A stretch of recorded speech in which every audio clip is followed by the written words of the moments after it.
ADHD is not caused by sugar, it's not bad parenting, and it's definitely not just too much energy. Now, but if that's true, then why are these kids constantly moving? Why can they focus on games for hours, but not homework? And why does everything seem to fall apart the moment they sit still? If you're a parent or a teacher, what I'm about to explain might completely change how you see ADHD forever. ADHD is not a discipline problem. It is a brain regulation problem, specifically involving dopamine. Now, most people hear that and think, oh, so ADHD means low in dopamine. Not exactly. It's not just low, it's unstable. Think of dopamine like the fuel for the brain. Not enough fuel, you cannot reach your destination. So this fuel for the brain, it controls motivation, it controls focus, controls task initiation, it controls reward, controls attention. In a neurotypical brain, dopamine level stays relatively stable. Tasks will feel manageable and focus can be sustained. But in an ADHD brain, dopamine is inconsistent. Sometimes more, sometimes less, it's inconsistent. The baseline levels feels too low and the brain feels understimulated. And when the brain is understimulated, it doesn't feel calm. It feels restless, it feels bored, it feels uncomfortable. Almost like something is missing. So why hyperactivity happens? Let's try to reframe everything, okay? So now the big question is, if ADHD is about low stimulation, why do these kids seem so hyper? Now here's the truth. Hyperactivity is not the issue, it's not the problem. It's a response to the problem. The brain is trying to fix itself. When dopamine level is low, when it's unstable, the brain starts looking for ways to increase stimulation. So the entire body responds with movement, it responds with noises, it responds with touch, and it responds with constant shifting. So that's why you see fidgeting, you see jumping, you see running, talking non-stop. These are all not bad behaviors. These are self-regulation strategies. The child is trying to self-regulate. The child is not trying to be difficult. They're just trying to feel normal. Let me make this real for you. Imagine if you're sitting in a room, okay? Nothing interesting is happening. No stimulation, no engagement. And after a while, what do? This is what we start to do. We start to check our phones, tap our fingers, shake our legs, move our legs, fidget with the things around, or start thinking about something else. Now imagine you're forced to sit still and you're not allowed to do any of that. That uncomfortable feeling? That's closer to what an ADHD child feels all the time. Let me give you another example. Now, a child is doing a homework. To you it's simple, to them it feels like staring at a blank wall with no stimulation. So what happens? Now, they get up, they start to walk around, they start to talk, they start to delay. It's not because they don't care, but because now their brain literally cannot activate. Now here's where most people get it wrong. They try to stop the movement. But movement is actually the solution. Because when a child moves, it increases dopamine level, blood flow to the brain, and suddenly the brain becomes more online. So that's why you will notice some kids focus better while walking. Some need to fidget while they listen. And some behave better after exercise. Movement is not the enemy, it's regulation. Now here are some practical strategies that we can use to help students struggling with ADHD. Instead of telling them to sit still, try this instead. Give them structured movement. Now, structured movement, for example, is that you let them stand while they are studying, or that you give them a fidgeting tool. Give them some short movement breaks every 10 to 15 minutes. Or that if you want them to memorize, let them do it while walking. Or the next time when you want them to do some exercise or activity, let them start with exercise first, physical activity first, before they go into their worksheets. Even something like 20 jumping jacks before sitting down can completely change their focus.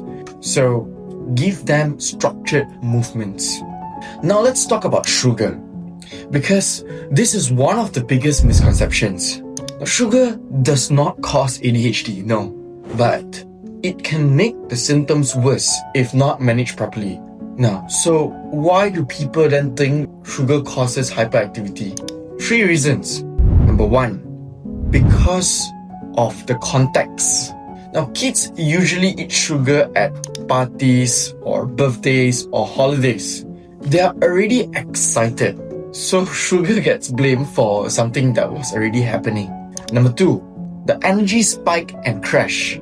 Now, sugar will cause the quick spike in energy, but followed by a crash.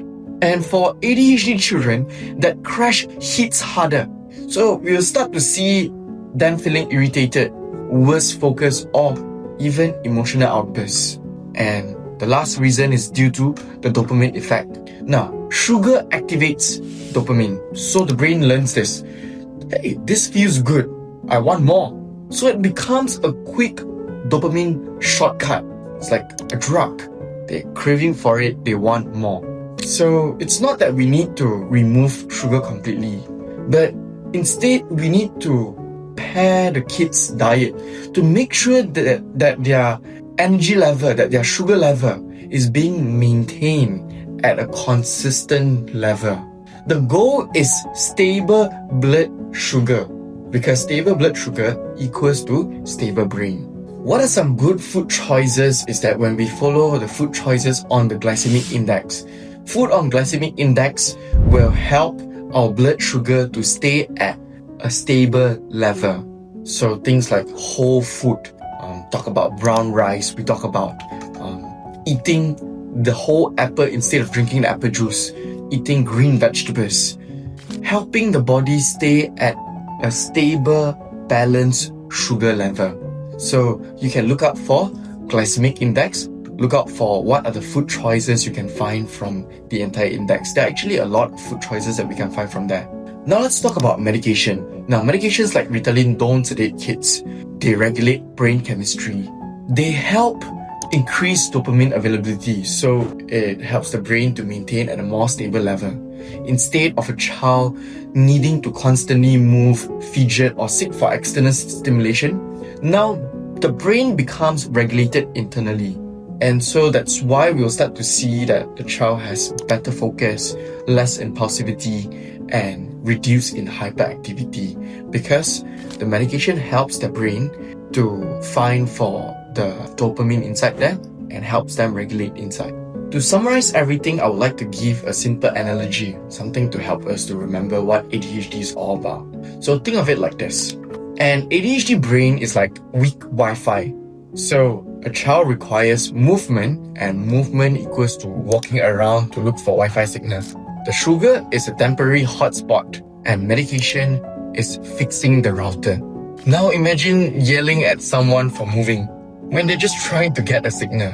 That's what many ADHD children experience every single day. So instead of stopping the movement, encourage structured movement. Help them to understand. Help them to find the dopamine that they need through different activities, through interest-based activities. When it's about something that they like, suddenly we'll find that, hey, they can sit still, that they can sit for hours just to play a computer game, or that they can sit for hours just to fix puzzles.